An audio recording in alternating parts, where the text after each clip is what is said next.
In 1943, a scientist believed he had accidentally poisoned himself. He climbed onto his bicycle and rode home, convinced that reality itself was breaking apart. 80 years later, doctors are giving that exact same molecule to patients with severe depression inside some of the world's most respected hospitals.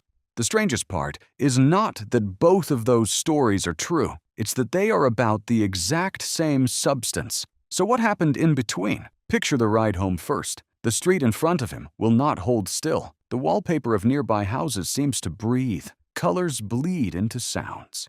He is convinced, absolutely convinced, that he has poisoned himself and that he is going to die. A neighbor brings him a glass of milk to calm his stomach. In his mind, she is not a neighbor anymore. She is a witch. This is not a movie. This actually happened to a real chemist on a real afternoon, on a real bicycle. And it is the reason that decades later, hospitals now call this day by name. They call it Bicycle Day. But to understand how a terrifying bike ride turns into modern medicine, you have to go back 3 days earlier, to an accident nobody saw coming. His name was Albert Hofmann. He worked at a pharmaceutical lab in Switzerland, and he was not trying to alter anyone's mind. He was searching for a new respiratory stimulant, something to help patients breathe easier. He synthesized a compound from a strange source, a fungus that grows on rye. He tested it briefly. It seemed to do nothing useful. He shelved it. For 5 years, nobody touched it again. Then, in April of 1943, he had an unexplainable urge to make it again. And somehow, during that process, a trace amount touched his skin. Within the hour, his vision blurred.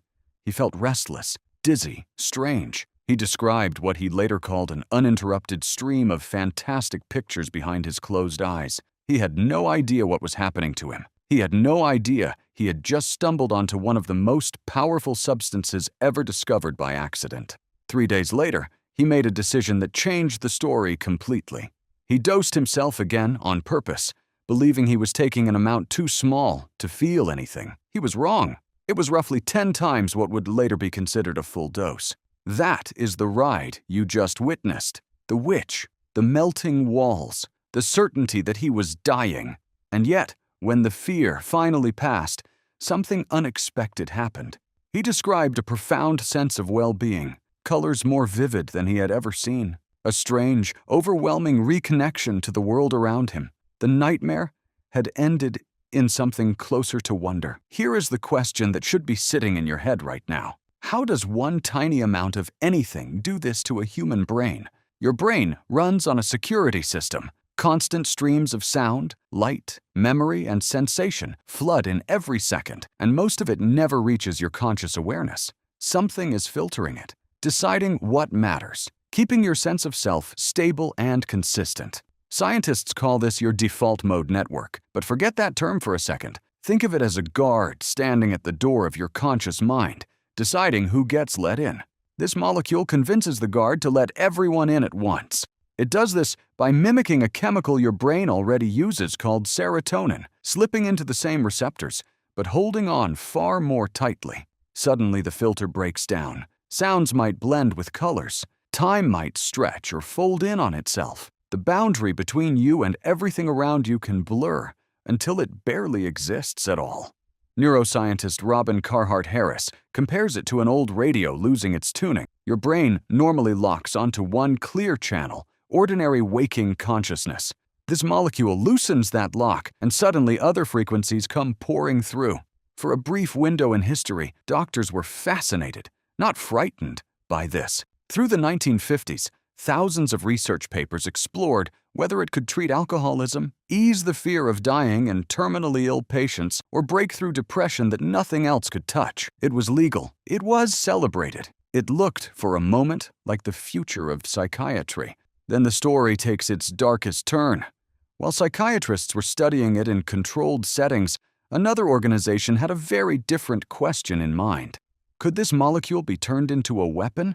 The CIA ran a program called MK-Ultra, and it dosed unsuspecting people, sometimes without their knowledge or consent, testing whether the drug could be used for interrogation or even mind control. Documents about this program stayed hidden for decades. When they finally surfaced, public trust in the substance and in the institutions studying it collapsed almost overnight. By then, the drug had already escaped the laboratory entirely. It had found its way into concerts, campuses, and countercultural movements sweeping across the world. Governments panicked.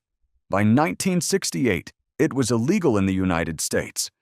Within a few years, it was banned almost everywhere on Earth. An entire decade of promising psychiatric research came to a dead stop. A molecule that had filled medical journals 10 years earlier vanished from serious science for the next 40 years. Which brings you to the object you actually came here for, a tiny paper square. Here is the twist most people miss. The paper is not the point. The compound is active in almost impossibly small amounts, doses measured in micrograms, lighter than a grain of salt. Handling something that powerful as a raw substance is nearly impossible to do safely or precisely. Paper solved that problem. It could absorb a carefully measured amount and hold it stable in something small enough to carry unnoticed.